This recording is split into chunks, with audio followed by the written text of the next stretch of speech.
Think your iPhone or Apple account may have been compromised?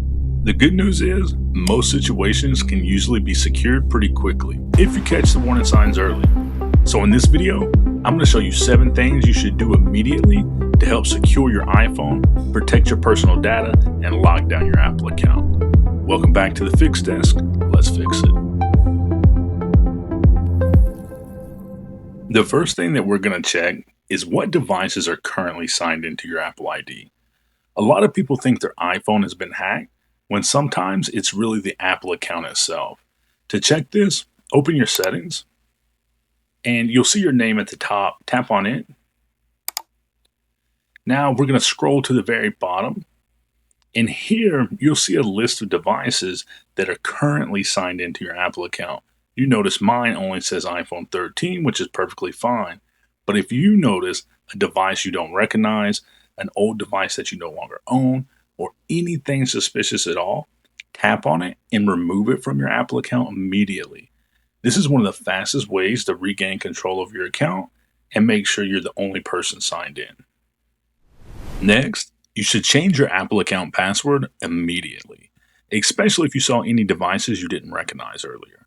To do this, open up your settings. You'll see your name at the top. Tap on that. And now we're going to look for sign-in security and tap there. Here you'll see multiple options, but go ahead and tap on change password. And you're going to be prompted for your iPhone passcode to reset a password. So go ahead and enter your passcode. Once you enter the passcode, if it's done successfully, you'll be prompted to enter your new password. So pick a password that you're not using anywhere else and go ahead and do that. And you'll have to retype it as well, just to confirm that we have it correct. At this point, once you've reset your password, we now know that we are the only person signed into our Apple account anywhere. Now that we've secured the account itself, the next step is making sure nobody can easily get back into it later.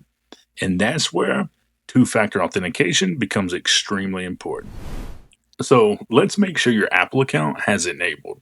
If this is turned on, anytime someone tries signing into your account from a new device, they'll also need a verification code from one of your trusted devices or phone number before they can get in.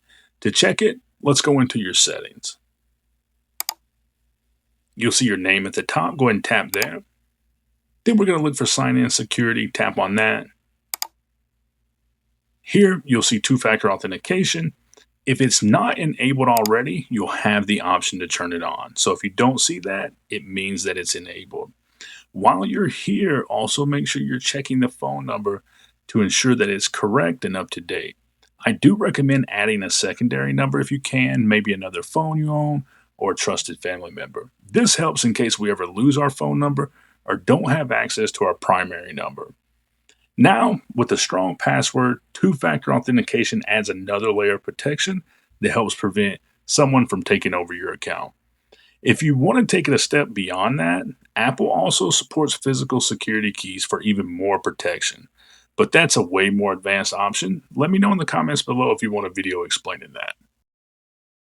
At this point, we should already feel a lot better about the security of the Apple account itself. We've removed any unknown or old devices, updated the password, and made sure two-factor authentication is enabled. One of the reasons iPhones are known for security is because Apple controls the App Store also. Apps submitted there have to meet a certain security and privacy requirement before they're ever even allowed on the platform. But what if you clicked a suspicious link in a text or downloaded an app outside of the App Store? Good news, Apple gives us a way to check and see if anything suspicious like a configuration profile has been installed on the device. This could allow someone to control certain settings or behavior on your iPhone. So let's check that by going into your settings. You're going to scroll down and look for General. And here you're going to go down a little bit and look for VPN and Device Management. Now, if this is a work or school device, you may see a management profile installed here, and that's completely fine. What we're looking for is anything unfamiliar or suspicious. So if you see a profile, VPN, or device management setting you don't recognize, tap on it and remove it from the iPhone. After removing it, go ahead, restart the device just to make sure everything is fully cleared from the memory.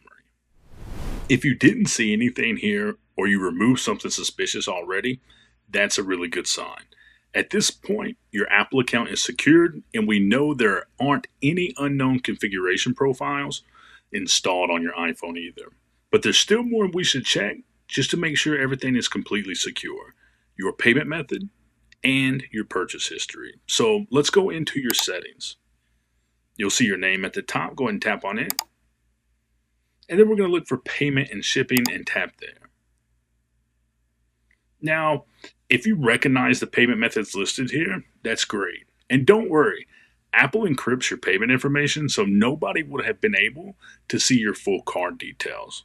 But if you notice a payment method you don't recognize, go ahead and remove it immediately. And now, with it removed and we know the payment methods are correct, let's make sure nobody made purchases while they potentially had access to your account. So hit the arrow on the back in the top to go back to the previous page, and then look for media and purchases. Tap on it and then hit view account. Once this loads, we're going to tap on purchase history, and you'll see all your purchases made. If you see one that you don't recognize, it's time to request a refund from Apple as soon as possible. I actually made another video explaining exactly how to do that, and I'll link it down in the comments below.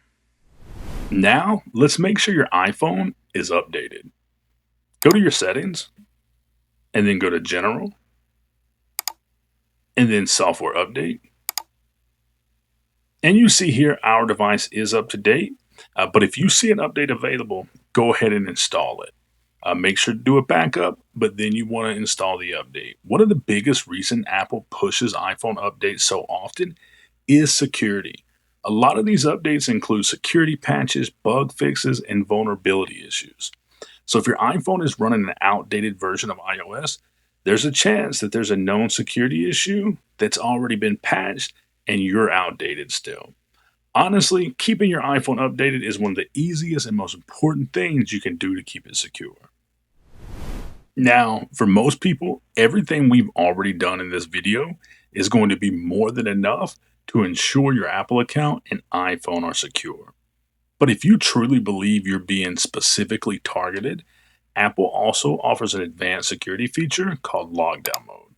Go to your settings, and then scroll down and go to Privacy and Security. Then you're going to go all the way to the bottom and look for Lockdown Mode. Tap on that. And Lockdown Mode is designed for people who may face extremely sophisticated digital threats like politicians or something like that. But it works by limiting certain features, connections, and attachments on the iPhone to reduce potential attack surfaces. Now, because of that, some parts of your iPhone experience may feel more restricted, or they may not work at all while this is enabled. So again, most people will never need to turn this on. But if you're extremely concerned about your security, it is an option Apple provides. One more thing. What if you're still worried? Once again, for most everyone, the steps we already did in this video are going to be enough. Modern iPhones are extremely secure. But if you still feel uncomfortable or you just want complete peace of mind, you do have another option before you just rush out and buy a new iPhone. We all know that we can go into our settings and erase the device. To do so, go into your settings. You're going to go to General and scroll to the bottom and look for Transfer or Reset iPhone. And here you would click on Erase All Content and Settings. Now, don't do this, but what it does is removes your apps, your settings, accounts, personal data directly from the device. But the software itself never leaves the device. It's still there. If you want complete peace of mind, you should restore your device using a Mac or PC. This downloads a fresh copy of iOS directly from Apple and completely reinstalls the operating system through Finder or iTunes. Personally, I feel like you should never have to do this, but if you want extra peace of mind knowing everything was completely removed from your iPhone, including the software itself, this is the complete option. After doing these steps, you should feel a lot better about the security of your iPhone and your Apple account. If this video helped, give it a like and make sure to subscribe to the Fix Desk for more simple solutions. Thanks for watching, and as always, I'll see you in the next one.